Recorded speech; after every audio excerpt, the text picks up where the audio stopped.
Hi everyone, I hope you are doing well.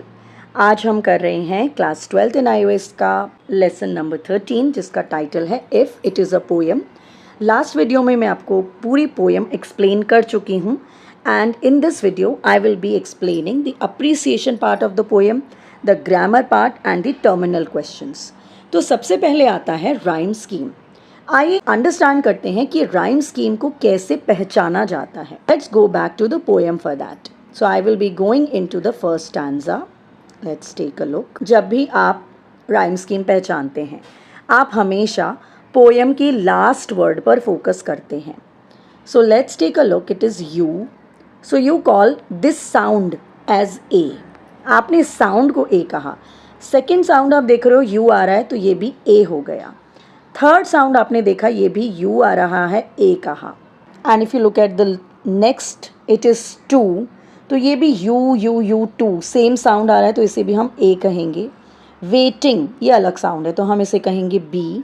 Lies ये भी अलग साउंड है तो इसे हम कह देंगे सी, क्योंकि इन दोनों ए और बी से ये साउंड मैच नहीं करता। So let's call it another letter. ठीक है, अब हम चलते हैं नेक्स्ट पर। हेटिंग, हेटिंग जो है वेटिंग से मैच कर रहा है तो हम इसे कहेंगे अगेन बी, और वाइज और लाइज मैच कर रहा है so we will call it C. Now what does the rhyme scheme become? Rhyme scheme बन जाती है ए बी सी। तो हम स्टैंजा वाइज ऐसे राइम स्कीम आइडेंटिफाई कर सकते हैं। आइए आइडेंटिफाई करते हैं सेकेंड स्टैंजा की rhyme scheme. Sometimes the rhyme scheme remains the same, sometimes it keeps changing. आप देखो मास्टर, मास्टर को कहो ए, ठीक है। एम, एम को कहो बी, तो हमने कह दिया ए बी, सही। डिज़ास्टर, मास्टर और डिज़ास्टर मैच कर रहा है तो इसे भी ए कह दो। एम सेम, तो call it B. Spoken different word, C. Fools again it is another sound तो call it D. Broken spoken से मैच कर रहा है so C. Tools fools, so this is D. So the rhyme scheme becomes A B C D. Let's do the rhyme scheme of stanza 3. Winnings, let's call it A. Toss, B. Beginnings, A. Loss, B. Sinew, gone, तो C D। इसी तरह से you और hold on, तो सिन्यू you gone on, ठीक है, तो ये भी सी डी आ रहा है। तो आप देखोगे फर्स्ट स्टैंजा का राइम स्कीम अलग था लेकिन सेकंड और थर्ड स्टैंजा का सेम आ रहा है, ए बी सी डी। अब आपके लिए एक छोटा सा टास्क ये है कि आप इसको पॉज करो और खुद से इसका राइम स्कीम बनाने की कोशिश करो। देखो लास्ट वर्ड वर्च्यू, क्या बोलोगे? Touch, you, much, minute, run, it, sun. So try it and find out the rhyme scheme. This will give you enough practice. अब जैसे एक पैराग्राफ फॉर्म में कोई प्रोज फॉर्म होती है उसे हम कहते हैं पैराग्राफ, लेकिन पोएम में 4-5 लाइंस के ग्रुप्स को, 8 वर्सेस को या 4 वर्सेस को कहते हैं स्टैंजा। इस पोएम में 4 स्टैंजा हैं और हर स्टैंजा में 8 वर्सेस हैं, इसलिए इसे कहते हैं ऑक्टेव, ठीक है। Then comes what is a didactic poem. Didactic poem का मतलब है उपदेशात्मक, मतलब जो हमें कुछ उपदेश देता है, कुछ मॉरल देता है, कुछ कोई फिलॉसफी देता है लाइफ की, कोई दर्शन बताता है, कोई व्यवहारिक पाठ पढ़ाता है, कोई निर्देश देता है। तो यहाँ पर जो पोएट है वो अपने बेटे को सिखा रहा है, कुछ पढ़ा रहा है कि क्या करना चाहिए, क्या नहीं करना चाहिए in order to succeed on earth, मतलब ज़िंदगी में, जीवन में, वर्ल्ड में सफल होने के लिए क्या करना चाहिए, क्या नहीं करना चाहिए, what is important, what is significant in life, right. So it is a didactic poem that teaches us how to be an ideal human being, एक आदर्श इंसान कैसे बनना है बेसिकली, राइट। इसके एग्जाम्पल्स हैं the divine comedy, to a mouse. Then comes a monologue. Monologue का मतलब है एक सिंगल कैरेक्टर जो बोल रहा है, तो यहाँ पर एक बाप अपने बेटे को बोले जा रहा है, right. So there is a single character speaking, so it is a monologue. Monologue आपने बहुत सारी मूवीज़ में भी देखा होगा and I am sure you must have also remembered monologue. So monologue को कहते हैं एक आलाप, राइट। तो ये पोएम भी एक मोनोलॉग है। सारे रूल्स फॉलो नहीं करता एक ड्रामेटिक मोनोलॉग के, लेकिन क्योंकि इसमें एक ही स्पीकर है, एडवाइस दे रहा है, तो इसलिए हम इसे मोनोलॉग कह रहे हैं। ड्रामेटिक मोनोलॉग का मतलब है एक साइलेंट लिसनर को कुछ उपदेश देना, कुछ बताना, कुछ बोलना, एड्रेस करना, अपने थॉट्स, अपने फीलिंग्स, अपने एक्सपीरियंसेस शेयर करना। इसमें सारे एक्सपीरियंसेस और फीलिंग्स शेयर नहीं हैं, इसीलिए हम इसे रूल्स नहीं कह सकते कि ये फॉलो करता है। इसके और एग्जाम्पल्स हैं पॉपरविच ऑफ ग्राफ्टन and my last chess. And now we are moving on to the grammar part. Direct indirect speech काफ़ी इंपॉर्टेंट है इंटेरोगेटिव सेंटेंसेस की। फॉर एग्जाम्पल, डायरेक्ट स्पीच में she said to me are you coming to the party, इसका indirect speech हो जाएगा if I was coming to the party. For questions like the yes no questions like this one, whenever we have questions like these in the direct speech, हम हमेशा if लगाते हैं, कोई that नहीं लगता इसमें। लेकिन अगर क्वेश्चन होते हैं WH क्वेश्चंस, उनमें हम वो वर्ड ही यूज़ करते हैं, राइट।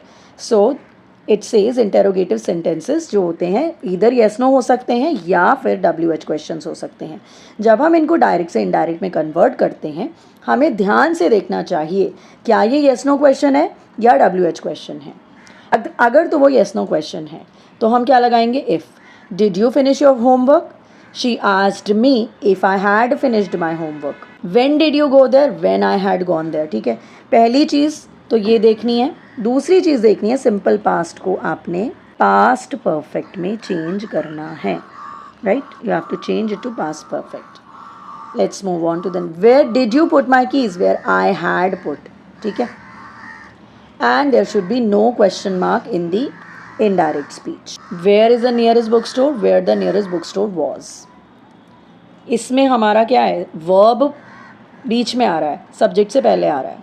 यहाँ पर verb बाद में चला जाएगा, पहले subject मतलब sentence का structure आ जाएगा। Did they arrive on time? If they had arrived on time. Could you give me a ride to the airport? If I could give him a ride to the airport. Will you help me? If I would help her. Let us come to the questions now. He asked me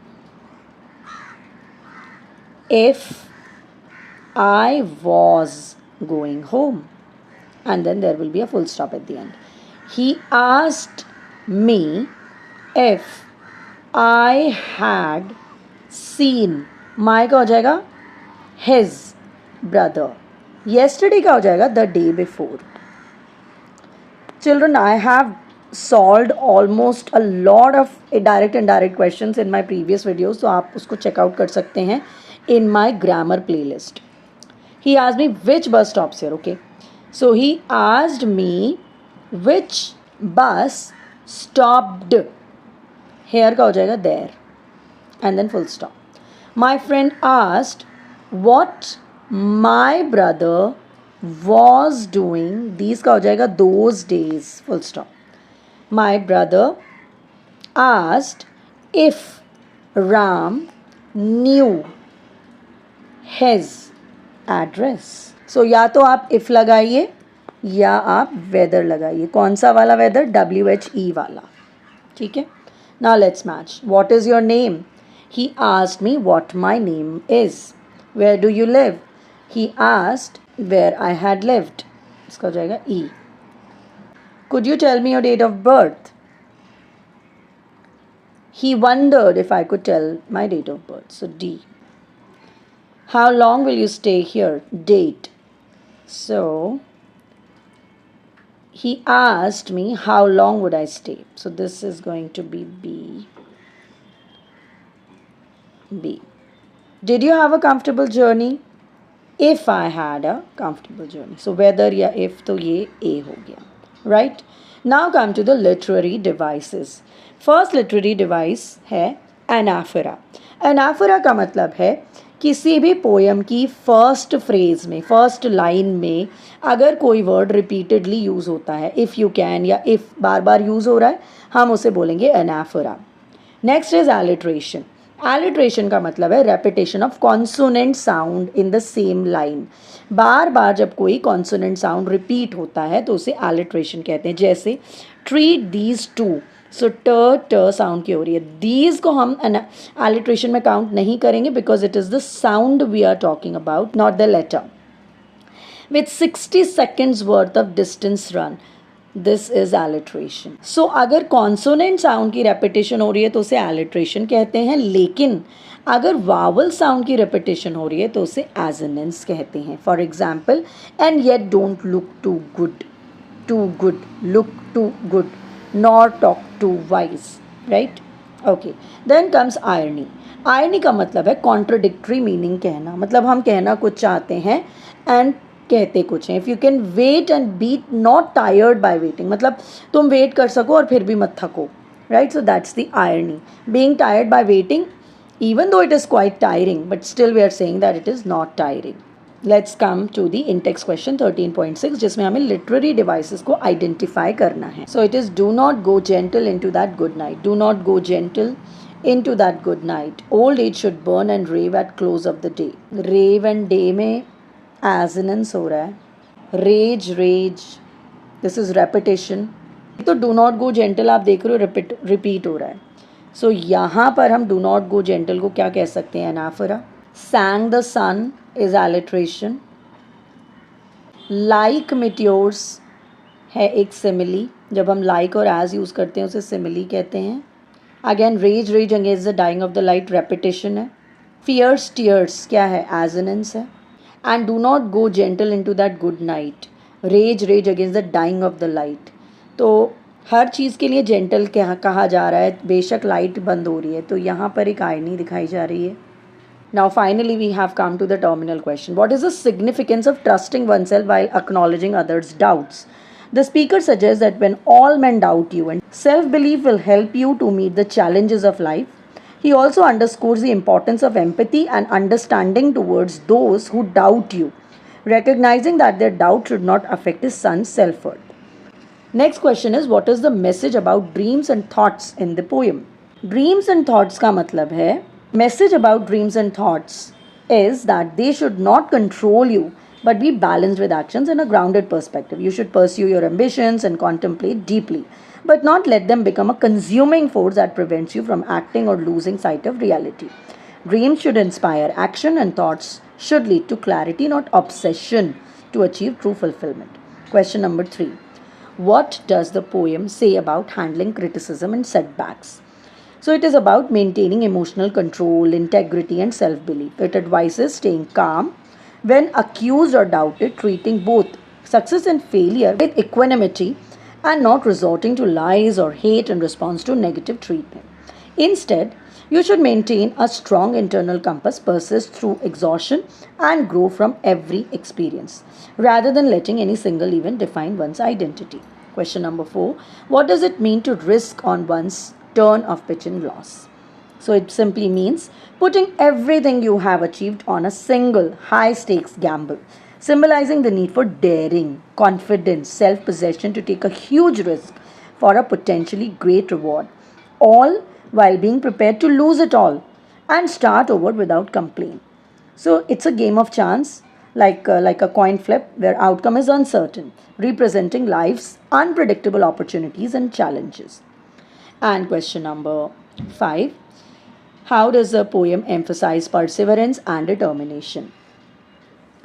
So it advocates resilience, inner strength, ability to endure setbacks by exemplifying the lines triumph and disaster just the same, right?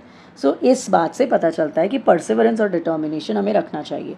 What quality does a poem suggest for interacting with both crowds and influential individuals?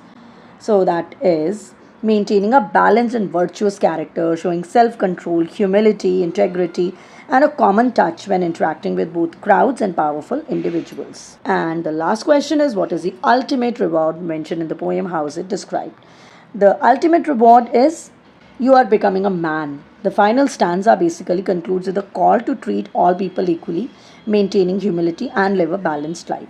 It culminates in the ultimate reward, becoming a man in the fullest sense of the word. You are also winning in the world. The all world, all earth will be yours.